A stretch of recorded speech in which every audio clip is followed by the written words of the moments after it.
This isn't any ordinary Super Nintendo cartridge. It doesn't just belong to Donkey Kong Country, one of the most popular games in the entire library. It's actually much more significant than that. Can you see what makes this copy different from the rest? The difference is the white box with red text reading, Not For Resale. This box, along with the message on top of the game's label, Not For Resale, demo use only, is what separates this from being just another copy to being an important piece in gaming history. As we discussed previously in the N64 Not For Resale video, these copies were not meant for consumers, but just for promotional purposes. The message meant the copy was to be sent to the store's kiosk before and during their launch dates. They would reside in the demo unit until being replaced by the next major launch. They were supposed to be shipped back to Nintendo, but returning the demo games was not actively enforced, so some of these games slithered their way from the kiosk into the hands of gamers and collectors. The Super Nintendo Not For Resale set is different than the N64 one for a few reasons. First, it's smaller for one. Instead of the 26 front label NFRs, there are just 14. The second difference is that the back sticker NFRs are much harder to authenticate, and we'll talk about why. The third difference is none of these copies are actual demos. They're finished games with the word demo on them.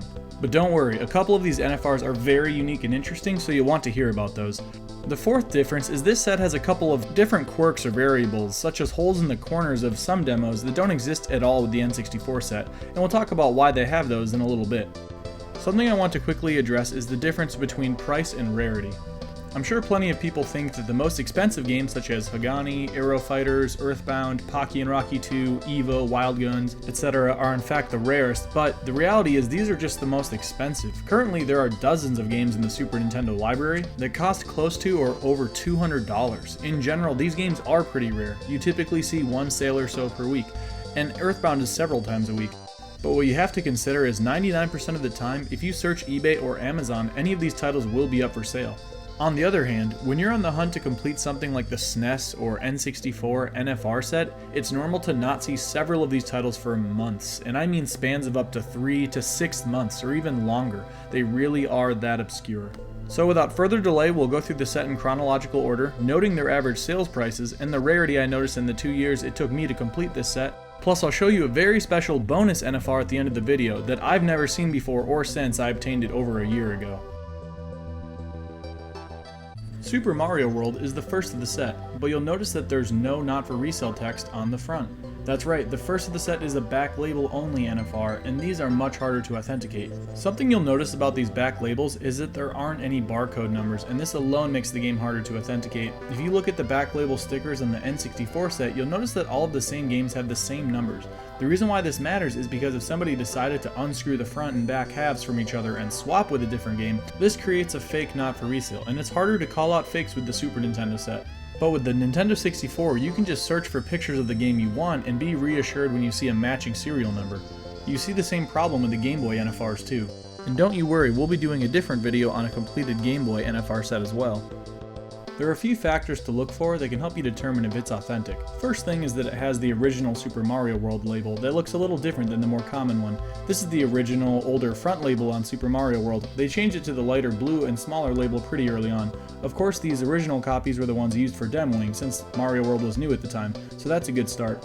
I should mention that if you see one of these stickers on the front, that is a great sign that it's the real deal. The second thing to look for is just looking at the card itself, making sure the front and the back look like they match in terms of aging or color. Also, of course, seeing that it has signs of aging to the sticker is a good thing. The third thing to consider is how you found it or who your seller is. It would be ideal to get it from someone with great feedback. It's definitely a good thing if you found one of these in the wild, say at a pawn shop or something, because nobody would go through the trouble of swapping the back to fake the NFR and then sell it for cheap. One last detail to mention about back stickers, there are a couple different kinds of them. You've got the clear, the white, and the white with the box, all different than your typical back sticker. With all of that out of the way, I'd say Super Mario World is super rare. You only see this thing a few times a year, and the average sales prices have just been $50 to $100.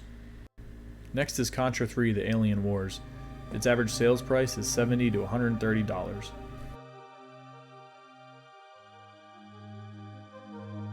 Next on the list is NCAA basketball. This is a great example of rare but not expensive. It's about as hard to find as Contra 3. The demand just isn't there yet. Its average sales price is $10 to $50.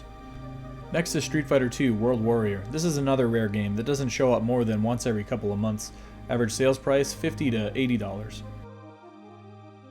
Teenage Mutant Ninja Turtles, Turtles in Time, is another rare one. Average sales price, $70 to $130. Sometimes you'll see a couple of these online at once, but they're definitely rare. They're just up for a while because people try to push the price so hard. Star Fox is another rare one, and it's one of the examples I mentioned earlier that has a hole in the cartridge. These holes in the corner are for a chain to mount the game to a countertop for the half-size kiosks. Unlike the N64 kiosk stations that seem to all be full size and have the game inside of a locked dome, some of the Super Nintendo kiosks were open on a countertop, and the chain made sure that nobody would walk away with the game. Sometimes the chains allowed there to be more than a couple games on the counter at once too, so you had some choices to try out, which is pretty cool. Mortal Kombat 2 is definitely the hardest of the set to obtain. It's super rare, showing up just a couple times a year, if that. The average sales price is $250 to $400. My theory on why it's so hard to find is probably because it wasn't in very many demo kiosks. I mean, there's lots of controversy over video game violence during this time, so maybe they just opted out of using it in a lot of the stores. Honestly, I think Mortal Kombat 2 Not For Resale is the game that showed up the least amount when I was looking to complete both of these sets for the Super Nintendo and Nintendo 64.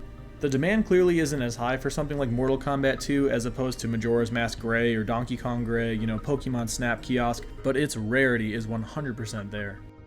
Next is Street Fighter 2 Turbo Hyper Fighting, the second version of Street Fighter 2 in the NFR set, and I'd say that this is very rare. It only shows up every few months. The average sales price I've seen is $40 to $120, pretty big range because it just doesn't show up very much.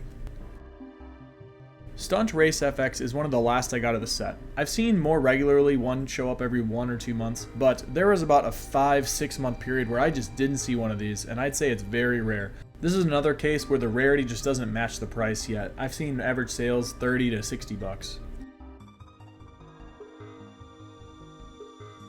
Number 10 is Donkey Kong Country. I'd say this one is uncommon. It looks like a few can show up all at once, but again, like Ninja Turtles, it's because people try to push the price. I've definitely seen a couple months where this game won't show up, but usually it does show up about once a month. The average sales price is $60 to $110. Next is Killer Instinct. This one's rare, it shows up once every couple of months, and the average sales price is $60 to $120. Next is the sequel to Super Mario World, Yoshi's Island. I'd say this one is comparable to Donkey Kong Country, maybe a little bit harder to find, but the average sales price is $50 to $80. The Donkey Kong Country 2 NFR is a very interesting piece. The first and third games are both front label NFRs, but not the second, which is really odd. But the great thing about this NFR is it's easy to authenticate. All of the DKC2 demos have, or at least had at one point, this top label Not For Resale demo sticker that contains a store name and number. This type of NFR sticker is entirely unique only to DKC2, and its placement alone over the top guarantees that there was never a swap, because this would clearly split and ruin the sticker. As far as the back goes, there's usually a clear sticker with black font that says, Not For Resale, demo game only, property of Nintendo. To my surprise, there's a couple of these on eBay right now, but people are pushing the price and that's why they're not going anywhere. I'd really say that this is very rare. I had a hard time coming across this NFR. The average sales price I've seen is $40 to $100. Ken Griffey Jr.'s Winning Run is the only game I would consider common. I do see a couple of them per month, but something to keep in mind, that's less often than the most expensive Super Nintendo games right now. So this is a very easy NFR to get your hands on. Its average sales price $15 to $25, and the supply really goes unnoticed. Tetris Attack is also a pretty easy NFR to get your hands on. I'd say it's somewhat common, so a little bit harder to find than Ken Griffey Jr.'s Winning Run, but it goes unnoticed as well. The average sales price that I've seen is $15 to $35. The last one is Donkey Kong Country 3, which makes sense because it came late in the library, with average sales prices from $50 to $110. Okay, we made it through the set. So as promised, I'll show you this last one I have. The final game to show you is Battletoads Double Dragon. I would love to know any information on this particular copy. Notice how its promotional, Not For Resale label is laid over the top of the game, similarly to Donkey Kong Country 2. Due to this alone, you know it's legitimate. Like I mentioned before, I've been looking at Not For Resale games for about 5 years now, and I've never seen this before. Just to add to the obscurity, no Google searches have given me any information on it. Notice how you could Google image any of these and they'll pull right up, no matter how rare they are, but this NFR is completely undocumented. To add to this is the only game I've seen with this kind of back label in general. The promotional offer has me wondering if it was ever part of a contest or a giveaway, but you'd think if that were the case, it wouldn't be so damn rare and somebody would know something about it. I'd love to know what you guys think it could be in the comments below. Well anyway, I hope that you enjoyed my second Not For Resale collection video. And like I said earlier, we'll definitely do one for the Game Boy as well. Thanks again for watching, and I hope to see you for my next review.